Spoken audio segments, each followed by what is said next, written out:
All right, boys and girls, this is your second read aloud video for today's assignment. If you haven't watched part 4, make sure you go and watch that before you watch this. All right. Chapter 19, The Inadvertent Eye. He sat in front of the machine. It was different from Flora's mother's typewriter. There was a blank screen instead of paper, and the whole contraption glowed, emitting a warm but not entirely friendly smell. The keyboard was familiar, though. Each of the letters was there, each of them in the same place. Flora and Tootie stood behind him, and William Spiver, the boy with the dark glasses, stood behind him too. This was an important moment. Ulysses understood that very well. Everything depended on him typing something. He had to do it for Flora. His whiskers trembled. He could feel them trembling. He could see them trembling. What could he do? He turned and sniffed his tail. There was nothing he could do except be himself, to try and make the letters on the keyboard speak the truth of his heart, to work to make them reveal the essence of the squirrel he was. But what was the truth? And what kind of squirrel was he? He looked around the room. There was a tall window. Outside the window was the green world and the blue sky. Inside there were shelves and shelves of books, and on the wall above the keyboard was a picture of a man and a woman floating over a city. They were suspended in golden light. The man was holding the woman, and she had one arm flung out in front of her as if she were pointing the way home. Ulysses liked the woman's face. She reminded him of Flora.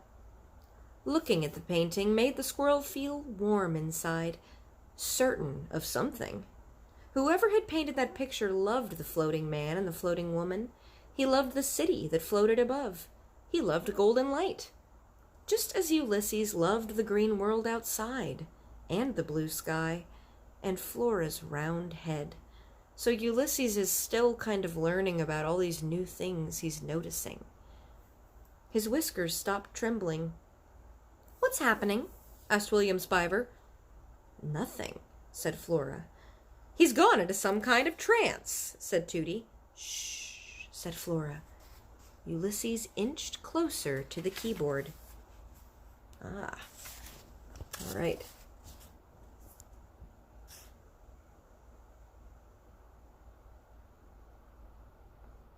Looks like those bubbles are kind of fuzzy, so I'll read them out loud too when I'm done.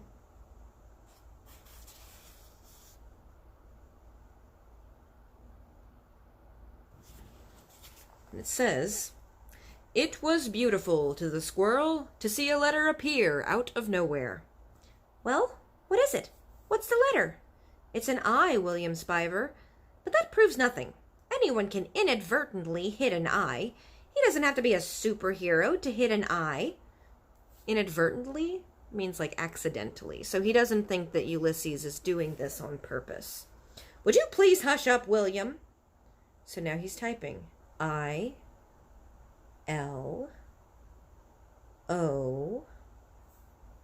The squirrel typed.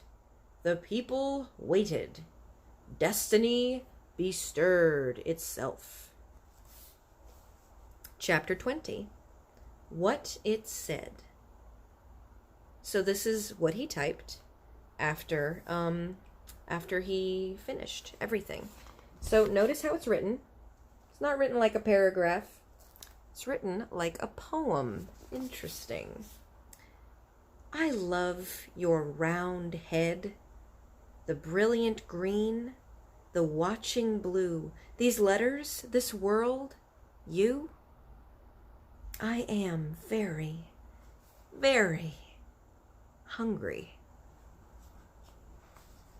Chapter 21. Poetry. They were sitting in Tootie's office. Tootie was on the couch with a package of frozen peas on her head. She had fainted. Unfortunately, she had hit her head on the edge of the desk on the way down. Fortunately, though, Flora had remembered an issue of Terrible Things Can Happen to You, advising that a bag of frozen peas makes an excellent cold compress to give comfort and reduce swelling. "Read it one more time." William Spiver said to Flora. Flora read Ulysses' words aloud again. The squirrel wrote poetry, said Tooty, in a voice filled with wonder. Keep those peas on your head, said Flora. I don't get that last part, said William Spiver. The part about hunger. What does that mean? Flora turned away from the computer and looked at William Spiver's dark glasses and saw again her round-headed, pajamaed self reflected there. It means he's hungry, Flora said. He hasn't had any breakfast. Oh, I see, said William Spiver. It's literal. Ulysses was sitting on his hind legs beside the computer. He nodded hopefully. It's poetry, said Tooty from the couch. Ulysses puffed out his chest the tiniest bit. Well, it might be poetry, said William Spiver, but it's not great poetry. It's not even good poetry. But what does this all mean? Well, why does it have to mean something, said William Spiver.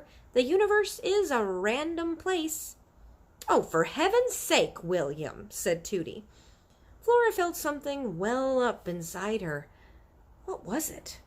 Pride in the squirrel? Annoyance at William Spiver? Wonder? Hope?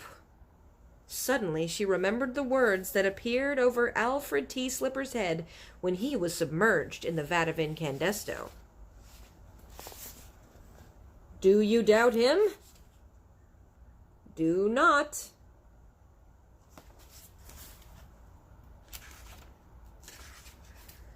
Do you doubt him? Said Flora.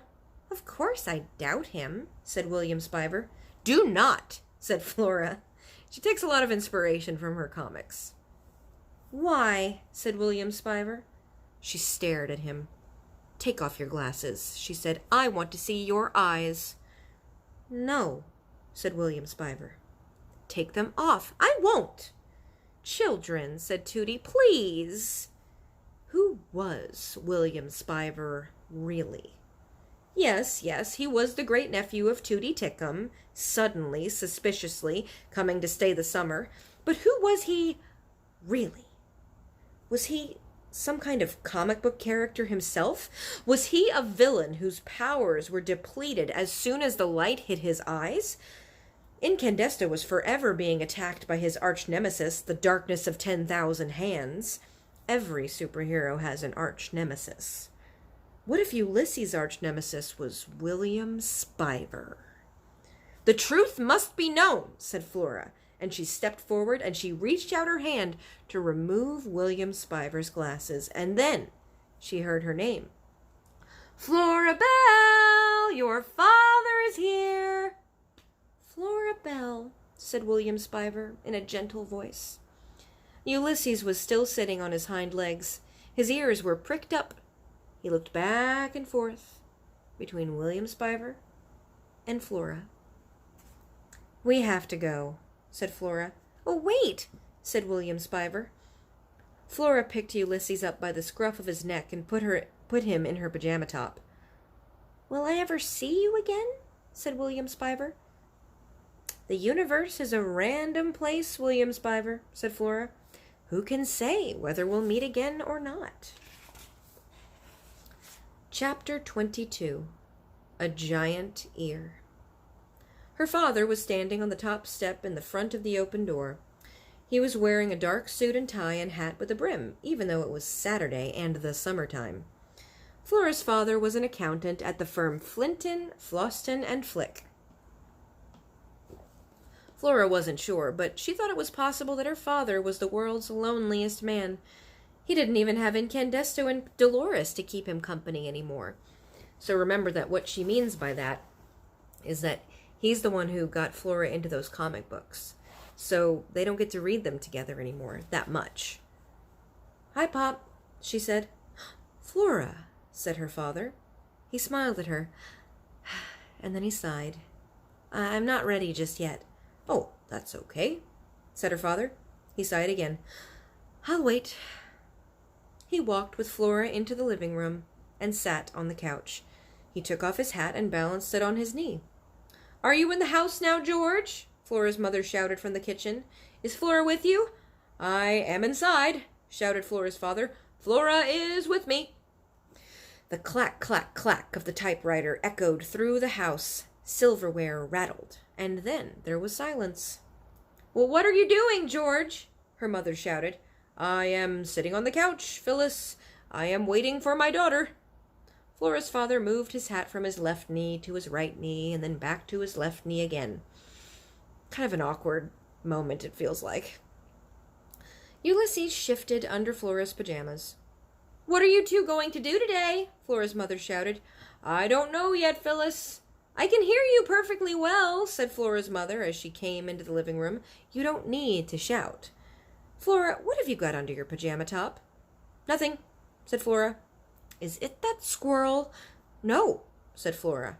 "What squirrel?" said Flora's father. "Don't lie to me," said her mother. "Okay," said Flora. "It's the squirrel. I'm keeping him." "I knew it. I knew you were hiding something. Listen to me. That squirrel is diseased. You're engaging in dangerous behavior." Flora turned away. She had a superhero under her pajamas. She didn't have to listen to her mother or anybody, for that matter. A new day was dawning. A girl with a superhero friend kind of day. "I'm going to change now," said Flora. "This will not work, Florabelle," said her mother. "That squirrel is not staying." "What squirrel?" said Flora's father again. You know, when I first read this, I thought Flora's mom was being a little unreasonable. But then, when animals are acting unusual, that can often mean that they're sick. So Flora's mom has a good reason to feel the way she feels. It's just that Flora feels really strongly that Ulysses is special. And so she doesn't really see her mom's point of view, and her mom doesn't really see her point of view. So they're not really connecting with each other the way that we try to do with characters when we read. Flora went halfway up the stairs, and then she stopped. She stood on the landing. The criminal element suggested that anyone truly invested in fighting crime, in defeating criminals, should be a listener, should listen very carefully. All words at all times, true or false, whispered or shouted, are clues to the workings of the human heart. Listen. You must, if you care to understand anything at all, become a giant ear. That was what the criminal element suggested, and that's what Flora intended to do. She pulled Ulysses out from under her pajama top. "Sit on my shoulder," she whispered to him, and Ulysses climbed up on her shoulder. He nodded. Flora felt brave and capable, standing there on the landing with a squirrel on her shoulder. "Do not hope," she whispered. "Instead, observe." She took a deep breath and let it out slowly and held herself absolutely still. She became a giant ear, and what Flora the giant ear heard was astonishing. Chapter 33. Enter the Villain. "George," said Flora's mother, "we have a problem. Your daughter has become emotionally attached to a diseased squirrel." "How's that?" said Flora's father.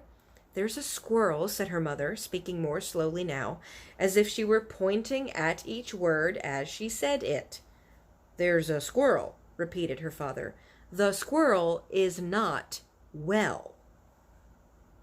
"There's an unwell squirrel?" "There's a sack in the garage, George, and a shovel."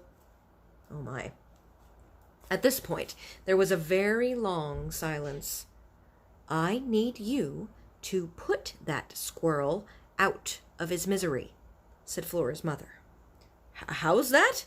said Flora's father. "For the love of Pete, George," shouted her mother, "put the squirrel in the sack and hit him over the head with a shovel." Flora's father gasped. Flora gasped too. She was surprised at herself. The ladies in her mother's romance novels put their hands on their chests and gasped. But Flora was not a gasper. She was a cynic. That's right, she's already said that nothing surprises her, but this surprises her.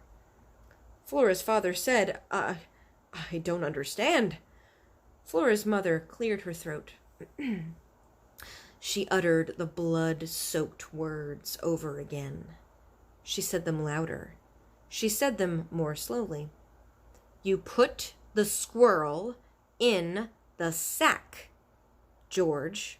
You hit the squirrel over the head with a shovel. You use the shovel to bury the squirrel. Put the squirrel in the sack? Hit him over the head with a shovel and... Oh, no, Phyllis. No. Yes, said Flora's mother. It's the humane thing to do. Flora understood that she had made a mistake in thinking that William Spiver was anybody important or villainous.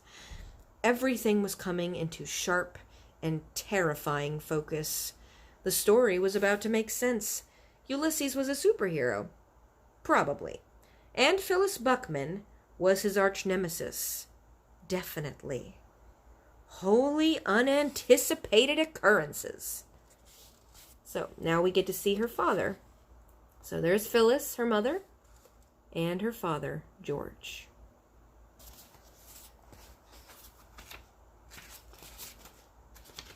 Chapter 24.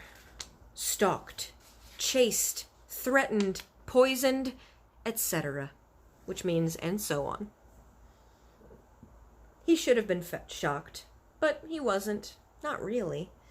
It was a sad fact of his existence as a squirrel that there was always someone, somewhere, who wanted him dead. In his short life, Ulysses has been stalked by cats, attacked by raccoons, and shot at with BB guns, slingshots, a bow and arrow. Well, the arrow was made of rubber, but still it hurt. He'd been shouted at, threatened, poisoned. He had been flung ears over tail by the stream of water issued from a garden hose turned on full force. Once, at the public picnic grounds, a small girl had tried to beat him with her teddy bear. And last fall, a pickup truck had run over his tail. Truthfully, the possibility of getting hit over the head with a shovel didn't seem that alarming.